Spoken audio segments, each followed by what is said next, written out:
Mestre Macaco, virtude da generosidade.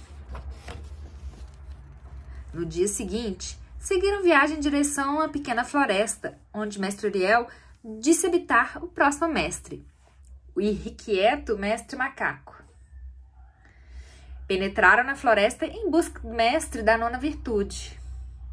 Enquanto caminhavam procurando com os olhos no alto das árvores, Mestre Uriel contou-lhes os seguintes fatos.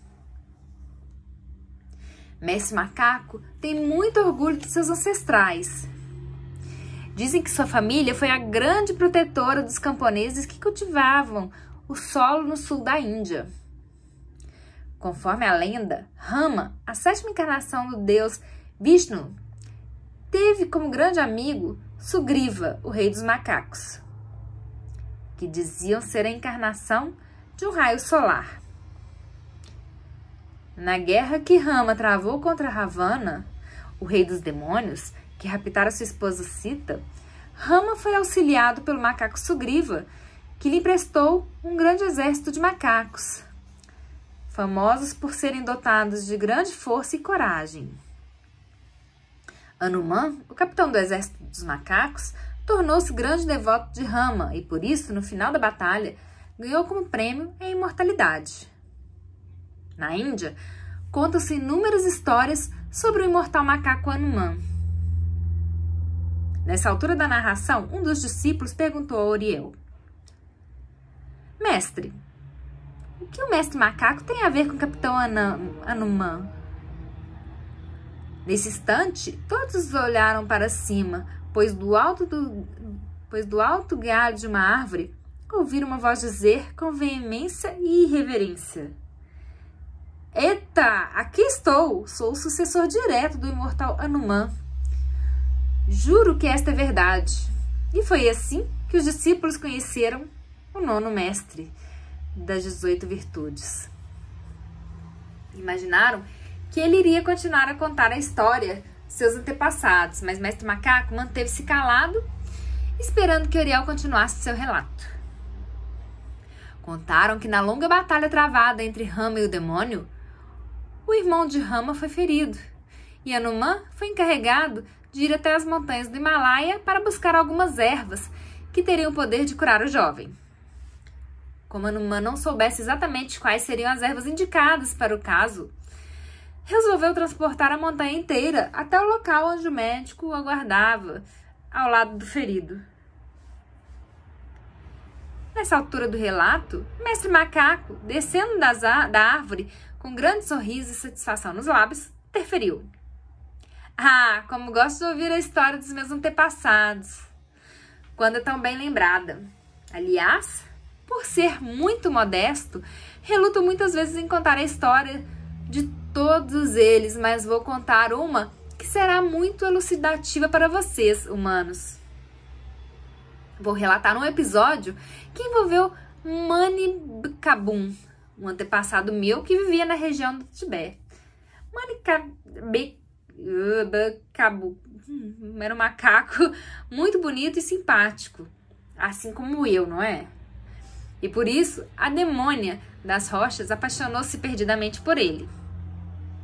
Mani Bacabum, que levava uma boa vida, não queria casar-se de maneira nenhuma, mas a demônia começou a persegui-lo, dizendo que se não a desposasse, faria uma besteira sem precedentes. Ele, muito esperto, fugiu do assédio da demônia o quanto pôde. Mas certo dia foi aconselhado e quase obrigado pelos deuses a casar-se com ela. Dessa união nasceram vários filhos, meio homens, meio macacos. Naturalmente, os mais bem dotados foram os que herdaram a qualidade de Mani Bacabum e, com o tempo, tornaram-se macacos perfeitos, bonitos como eu. Os menos dotados, coitadinhos, herdaram as qualidades da mãe e, com o tempo, perderam os pelos, o rabo, ficaram feinhos, transformando-se, pobres coitados, em homens como vocês. Nessa hora, Mestre Macaco fez uma pausa para observar a fisionomia dos discípulos e verificar o impacto causado por suas palavras. Depois, sorrindo, continuou. Não costumo contar essa história aos humanos porque eles são muito sensíveis e eu sou muito modesto. Mas, segundo dizem os tibetanos, os humanos são nossos irmãos menos dotados. Mestre Uriel, ouvindo aquela história, rolou no chão de tanto rir. Os discípulos, ao contrário, sentindo-se muito ofendidos, não acharam nenhuma graça naquilo. Depois de algum tempo de silêncio absoluto e de caras amarradas, Mestre Uriel percebeu que o mau humor dos rapazes e das moças ia dissipando-se. Pediu-lhes então que ouvissem com atenção tudo que o Mestre Macaco iria ensinar-lhes sobre a virtude da generosidade. A generosidade é uma das mais belas virtudes. O generoso é aquele que perdoa com facilidade, doando igualmente a todos aqueles que dele se aproximam.